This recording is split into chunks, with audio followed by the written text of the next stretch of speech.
কিন্তু American foreign পলিসির কারণে এই কিলার, এই বুসার কোনো ভাষা নাই এটাকে বর্ণনা করার, তাকে কোনোভাবে থামাতেই পারছে না। এখন আপনি একটু ট্রাম্পের ক্যারেক্টার অ্যানালাইসিস করতে হবে যে এই ট্রাম্পের ক্যারেক্টারের বড় অংশ হয়েছে মিথ্যা। First phase, second phase, third phase, এই ধরনের লিডারশিপ থাকে, সেটা সব দেশেই থাকে।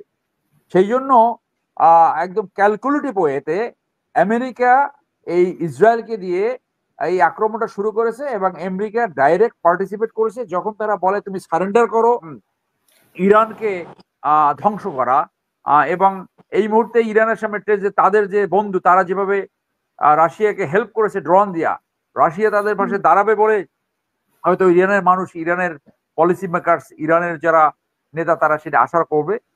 হিটলারের রাইজের আগে তখন সেইখানের চেম্বারলিন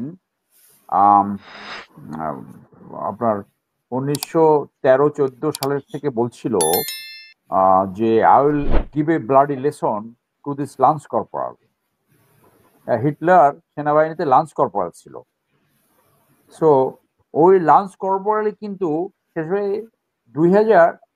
1933 সালে 1933 সালে সে যায় এই আপনার দলের প্রধান হয়ে যায়, এবং সেই দলের প্রধান হওয়ার পরে আপনার 7 বছরের মাথায় একটা যুদ্ধে নিয়ে যায়, মানে যেটা 20 বছর আগে একটা ওয়ার্ল্ড ওয়ার শেষ হলো, সেকেন্ড ওয়ার্ল্ড ওয়ার নিয়ে গেল।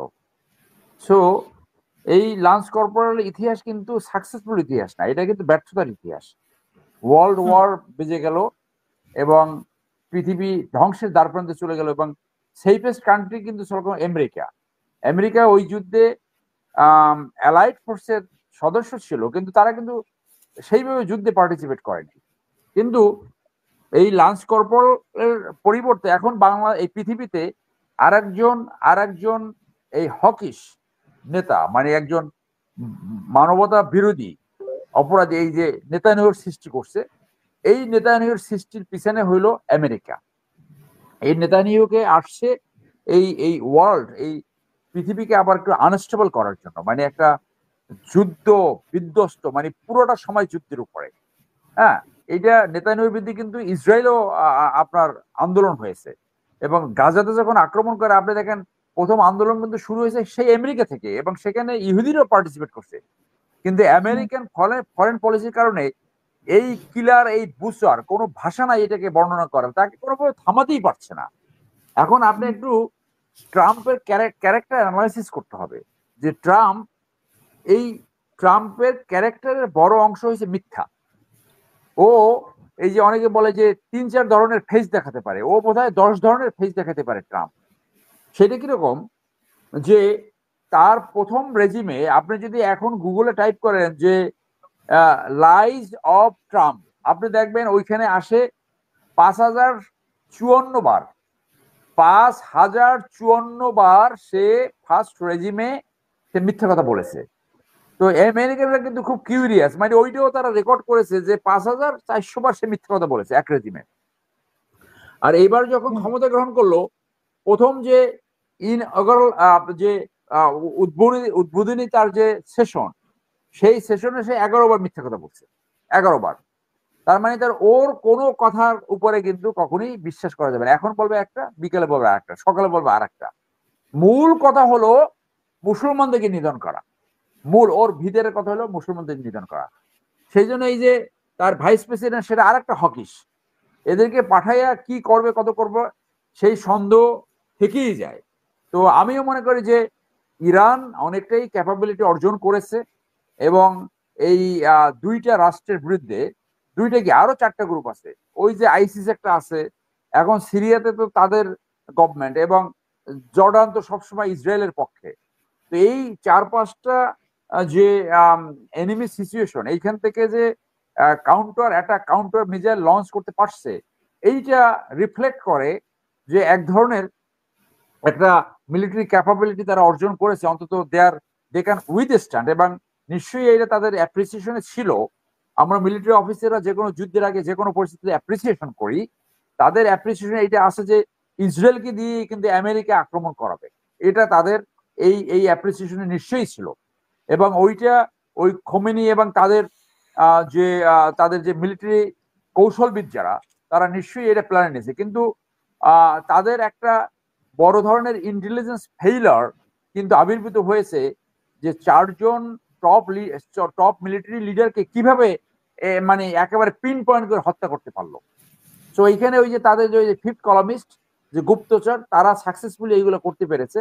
কিন্তু সেইটাও কিন্তু তাদের first phase, second phase, third phase এই ধরনের লিডারশিপ থাকে, সেটা সব দেশেই থাকে।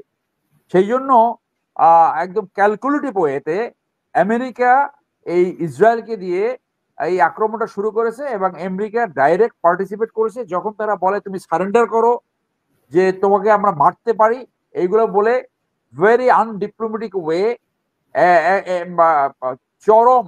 চরম ভাবে আন্তর্জাতিক আইন লঙ্ঘন করে এই ধরনের বক্তব্য দিয়ে ট্রাম্প প্রমাণ করেছে যে আমেরিকাকে সে ডাইরেক্টলি এই যুদ্ধে জড়িয়ে ফেলছে। কারণ এইটা তাদের প্ল্যান, যে কোনোভাবে যদি ইরান নিউক্লিয়ার পাওয়ার অর্জন করতে পারে, তাহলে প্রথমেই টার্গেট হতে পারে ইসরায়েল। সেই জন্য তারা এই তথাকথিত প্রিএমটিভ আন্তর্জাতিক আইন ভঙ্গ করে এই তথাকথিত প্রিএমটিভ অ্যাটাক করেছে, এবং সেইটাকে তারা এখন শুধু মিলিটারি এস্টাবলিশমেন্ট, মিলিটারি ইনস্টিটিউশনের উপর আক্রমণ করছে না, সেখানে নিরীহ জনগণও নিহত হচ্ছে। সেই জন্য এইটা চাপিয়ে দেওয়া একটা জঘন্যতম যুদ্ধ। পৃথিবীর ইতিহাসে যতগুলো যুদ্ধের ইতিহাস আমরা পড়েছি, এর ভিতরে আর একটা জঘন্য যুদ্ধ ছিল, যে একটা ফলস প্লিতে যেভাবে ইরাকে আক্রমণ করেছে শুধু তাদের তৈল সম্পদ প্লান্ডার করার জন্য। এবং এটাও হলো যে ইরান যেভাবে ন্যাচারালি এত রিসোর্স, এবং ইরান জিওগ্রাফিক্যালি, ভূরাজনৈতিকভাবে, ভৌগোলিকভাবে এমন জায়গায় অবস্থিত যে উত্তরেও কানেক্টেড উইথ দ্য সি, দক্ষিণেও কানেক্টেড উইথ সি, এবং হরমুজ প্রণালী অত্যন্ত স্ট্র্যাটেজিক একটা সমুদ্র পথ, সেটা কিন্তু কমপ্লিটলি তাদের নিয়ন্ত্রণে। কিন্তু তাদেরও যে লিভারেজ নাই, আন্তর্জাতিক রাজনীতিতে যে লিভারেজ বলে, সেটা কিন্তু একেবারে না। তো আমি মনে করি যে এত সহজ হবে না এইটা, এই ইরানকে ধ্বংস করা। এবং এই মুহূর্তে ইরানের সামনে যে তাদের যে বন্ধু, তারা যেভাবে রাশিয়াকে হেল্প করেছে ড্রোন দিয়া, রাশিয়া তাদের পাশে দাঁড়াবে বলে হয়তো ইরানের মানুষ, ইরানের পলিসি মেকার্স, ইরানের যারা নেতা, তারা সেটা আশা করবে। আমরা একটা শান্তিপূর্ণ সমাধান চাই, এবং বাংলাদেশ ডেফিনেটলি মুসলিম উম্মার পাশে দাঁড়ানো উচিত, এবং শান্তির পক্ষে দাঁড়ানো উচিত বাংলাদেশে। এই যে বাংলাদেশের ফরেন পলিসি দেখেন না, মাঝে মাঝে ফানি স্টেটমেন্ট দেয়। কি স্টেটমেন্ট দিল? যে ইউক্রেন এবং রাশিয়া যুদ্ধ হচ্ছে, বাংলাদেশ সেটাকে গভীরভাবে পর্যবেক্ষণ করছে। কেন? আপনি শান্তির পক্ষে কথা বলতে অসুবিধে কি? যুদ্ধ বিরোধীর পক্ষে কথা বলতে অসুবিধে কি? তো বাংলাদেশে কিন্তু ওই সময় ইন্ডিয়ান যে পাপেট গভর্নমেন্টটা ছিল, এটা ছিল তাদের ভাষ্য। তো এখন যে অন্তর্বর্তীকালীন সরকার আছে, এদের আমেরিকান সাপোর্ট থাকলেও থাকতে পারে, হয়তো বা আছে, আমেরিকান সাপোর্ট আছে। সেই জন্য যে যুদ্ধের বিপক্ষে কথা বলা যাবে না, যুদ্ধের বিপক্ষে অবস্থান নেওয়া যাবে না, শান্তির পক্ষে অবস্থান নেওয়া যাবে না, ব্যাপারটা তো সেরকম না। কিন্তু এই সরকারের যে পররাষ্ট্র যে দপ্তর যারা পরিচালনা করে, পররাষ্ট্র উপদেষ্টা, এখন আবার ওই একজন আছে নিরাপত্তা উপদেষ্টা, এই পুরো টিমটা একটা উইক বলে আমি মনে করি। আমার বন্ধু এখন ভারপ্রাপ্ত পররাষ্ট্র সচিব হয়েছে, তাকে অভিনন্দন। আশা করি তারা ডেফিনেটলি শান্তির পক্ষে স্টেটমেন্ট দিবে এবং যুদ্ধের বিপক্ষে বাংলাদেশ অবস্থান নেবে। ধন্যবাদ।